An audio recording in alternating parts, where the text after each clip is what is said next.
Hi, my name is Jake Millard, and today I'm going to present on budgetary slack.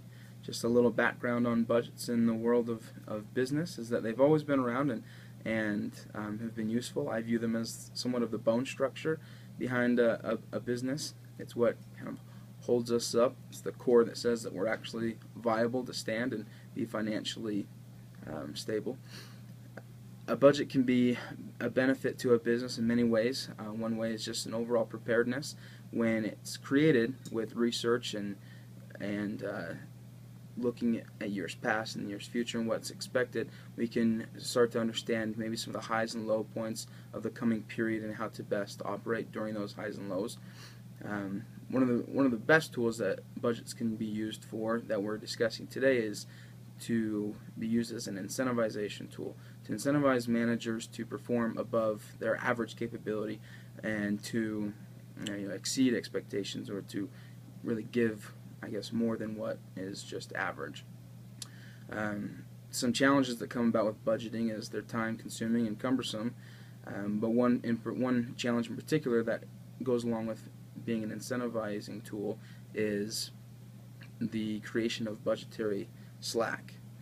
When a manager is judged, oftentimes it's done through financial numbers and the budget and how well they're performing against what was the expected budget that was created.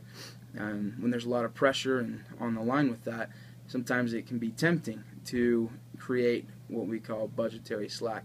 It is created when a manager will overstate its expected costs and understate its expected revenues.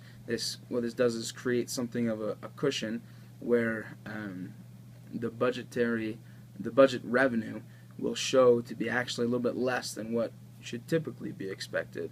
But it's something that managers can do to either take some pressure off, make themselves look better at year's end, or to also create the possibility that they may receive a greater bonus if that is the incentive, which often is the case, is that a manager will be offered a percentage bonus of the net revenue over the top of what was budgeted to be coming in. It's important for companies to find a way to control budgetary slack. There's a few different options that companies can do it. One way is to focus on rewarding honesty and accuracy. IBM, there was an example given in the accounting cost textbook with IBM, how they developed an innovative reward structure or reward scale that focused on two things: both how high you can get your net income to be, and also how accurate you are with your budget.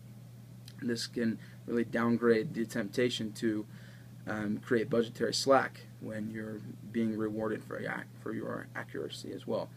Another is to promote personal values. In the world of business, this can be hard to do because personal values are oftentimes created over long periods of time.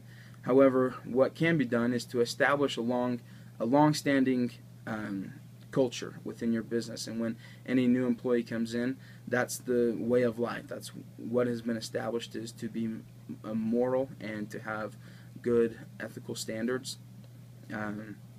In my situation, and another possibility here is to strategize what is the incentive.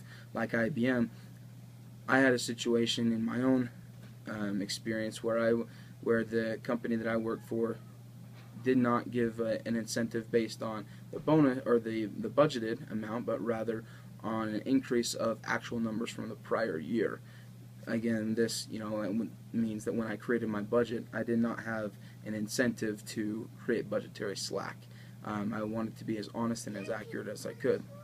In the end, budgets can be challenging, but they can be very beneficial, and companies should focus on finding a way to make the benefit outweigh the cost. It's the age-old question in business, or the challenge in business, is to, again, make the benefit outweigh the cost. And as you do this with budgets, you end up creating a situation with managers that you can decrease the risk of budgetary slack, but instill that mentality of finding a way to make it happen, because they have an incentivization or are incentivized themselves to do as best as possible.